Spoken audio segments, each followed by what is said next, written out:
Bonjour à tous. Bezrat Hashem, nous allons poursuivre notre étude du texte de la Hamida selon les enseignements du Ben Ish Chai. Au début de la Hamida, nous disons Umevi Goel Livne Venehem, qui fait venir un libérateur, Livne Venehem, pour les fils de leurs fils. Et comme nous explique le Ben Ish Chai, d'après le sens littéral, c'est donc une première explication qu'il va apporter, les tribus sont constituées par les fils des patriarches. Ce sont donc puisqu'au début nous avions dit la phrase juste avant, Vezocher Chasde Avot, et ensuite nous disons, Umevi Goel Ivne Venehem. Donc nous parlons en fait des enfants des patriarches, qui sont donc les tribus, puisque les patriarches ce sont Abraham, Yitzhak et Yaakov, et de Yaakov qui a eu 12 enfants, ce sont en fait donc les pères des 12 tribus. Sauf que si on fait bien attention au texte que nous prononçons, on ne dit pas que le libérateur va être apporté les Vénéhem à leurs enfants, mais l'Ivné Vénéhem aux enfants des patriarches.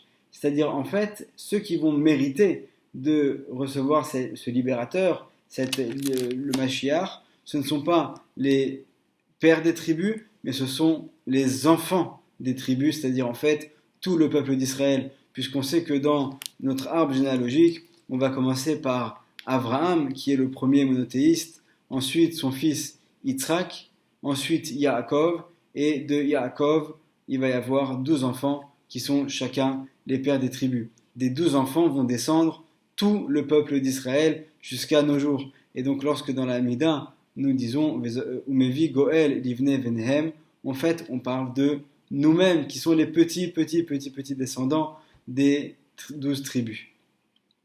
Dans ce cas, la question à laquelle le Ben Ish Chai va répondre directement sans même la poser est de comprendre pourquoi avoir choisi cette formulation. Nous aurions pu dire par exemple Umevi Goel, les Israël directement en parlant du peuple d'Israël. Pourquoi avoir choisi de dire Umevi Goel Livne Venehem aux enfants de leurs enfants?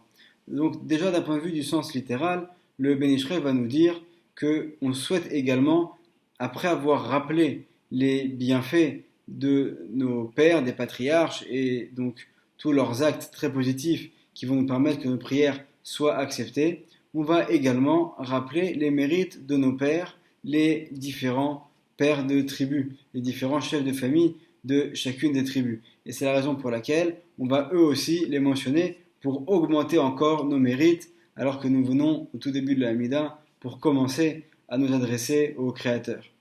C'était donc d'un point de vue du sens littéral. Selon les enseignements des secrets de la Torah, nous avions vu précédemment que les Avot faisaient allusion aux 3 sphirotes qui sont au niveau de la tête.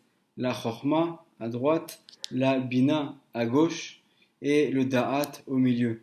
Lorsqu'on parle de Venehem, de leurs enfants, on fait allusion aux 3 premières sphères, aux 3 premières sphirotes qu'il y a au niveau du corps, c'est-à-dire au niveau de la main droite, le Chesed, au niveau de la main gauche, la Gvura, et au niveau du corps, la Tiferet. Et lorsqu'on va dire Livne Venehem aux enfants de leurs enfants, alors on va également faire allusion aux 3 sphères du bas du corps qui sont le Netzach à droite, le Hod et le Yesod.